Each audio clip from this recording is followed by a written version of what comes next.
Kerala police pensioners association Kottayam ജില്ലാ കമ്മിറ്റിയുടെ ഓണാഘോഷവും കുടുംബമേളയും Ettumanoor KNB ഓഡിറ്റോറിയത്തിൽ നടന്നു. സഹകരണ തുറമുഖ ദേവസ്വം വകുപ്പ് മന്ത്രി VN വാസവൻ ഉദ്ഘാടനം ചെയ്തു. ജില്ലാ പ്രസിഡന്റ് KG രാജൻ അധ്യക്ഷനായിരുന്നു. KPPA സംസ്ഥാന കമ്മിറ്റി അംഗം ബാബു ജോർജ് ഓണ സന്ദേശം നൽകി.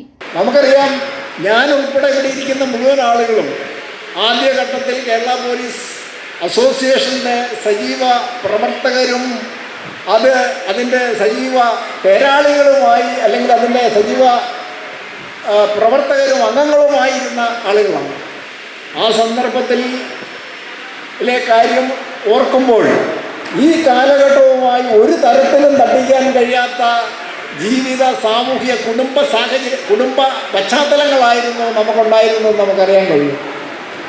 ആ അന്നത്തെ കുടുംബ, സാമൂഹ്യ, സാമ്പത്തിക പശ്ചാത്തലത്തിൽ നിന്ന് വലിയൊരു മാറ്റം ഈ കാലികമായി നമുക്ക് വന്നു ചേർന്നു. ഇപ്പോൾ ഈ പോലീസ് പെൻഷനേഴ്സ് അസോസിയേഷൻ്റെ കുടുംബസംഗമത്തിൽ ഇരിക്കുമ്പോൾ നമുക്ക് വന്നു ചേർന്നു എന്നത് വലിയ ഒരു കാര്യമായി കാണേണ്ടതുണ്ട് എന്നത് ഞാനിവിടെ സൂചിപ്പിക്കാം. KPOA കോട്ടയം ജില്ലാ പ്രസിഡന്റ് AS അൻസൽ, KPPA സംസ്ഥാന joint secretary PP Pushpan, KPA ജില്ലാ സെക്രട്ടറി അനൂപ് അപ്പുക്കുട്ടൻ എന്നിവർ ആശംസകൾ അർപ്പിച്ച് സംസാരിച്ചു. ജില്ലാ സെക്രട്ടറി മാത്യു ജോസഫ് സ്വാഗതവും ജില്ലാ വൈസ് പ്രസിഡന്റ് മോഹൻദാസ് വെച്ചൂർ കൃതജ്ഞതയും പറഞ്ഞു. സമ്മേളനത്തിൽ 2024-25 വർഷത്തിൽ അക്കാദമിക തലത്തിൽ തിളക്കമാർന്ന വിജയം കരസ്ഥമാക്കിയ അസോസിയേഷൻ അംഗങ്ങളുടെ മക്കളെ ആദരിച്ചു. അംഗങ്ങളുടെയും കുടുംബാംഗങ്ങളുടെയും കലാപരിപാടികളും ഓണസദ്യയും നടന്നു. i4U news, Ettumanoor.